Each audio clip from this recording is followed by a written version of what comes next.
My son designed a mold to make rubber bands because he likes to fling them. The mold works great. I like the whooshing sound his rubber bands make when they fly.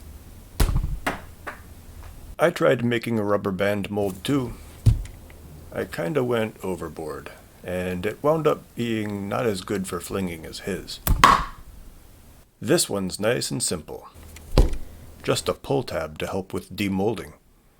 And also a backup pull tab, just in case. I used the dimensions from my son's design that we knew worked great for flinging, and then just tried to refine the packaging a little. He used a chamfer to help with pouring and demolding. That was a good idea, and I think it does help us get in there to pry them out. I'd recently had good luck with a pull tab in my cable tie design, so I did something similar for my rubber band. I also just tried to trim down the amount of plastic in the mold a little. Then we got to talking about how we could make a flinger with a string, like you sometimes get out of prize machines at the arcade or as birthday party favors. My son designed a mold for a ball with a string that has a loop at the end. He wasn't sure at first how to make the loop round how he wanted it, so we talked about a couple of ways he could do it. They both used a sketch on a different plane from the other sketches for this part. Once he'd sketched a cross-section of the loop as a circle, he saw that from there he could revolve that circle around the loop. But we'd been talking about the sweep tool recently, and he'd already drawn the path he wanted the loop to take, so he used this as an opportunity to try a sweep for the first time.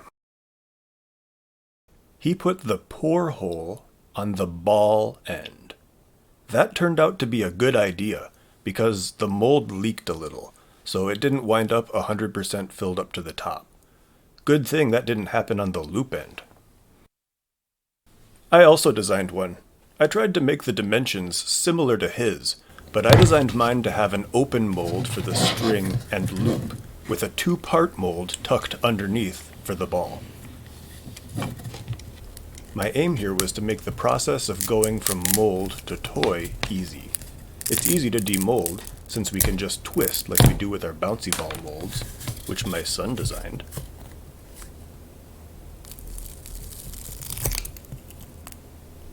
The seam is way shorter, so it uses less hot glue.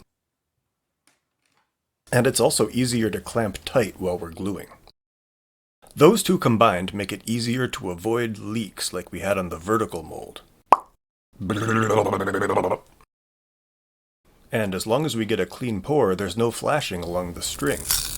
I don't think the string on mine looks as cool as his round one, though. It turns out the strings on this first generation of flingers are pretty thick. It takes some strength to shoot them. And the mass isn't really concentrated in the ball, so they just kinda cartwheel through the air. They're still pretty fun though, but I wanted to give this design one more turn of the crank. Iteration takes a while with silicone rubber since it has to sit in the mold for several hours to cure. The results are worth it though. It lets us make cool stuff that we just couldn't make with 3D printing alone. I had time for one more version.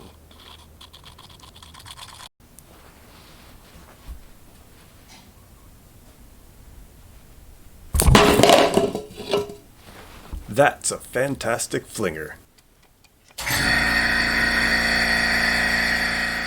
I'll put the 3D printing files for the molds in the description. I'll bet you've got some good ideas for even fancier flingers. Tell us about them in the comments.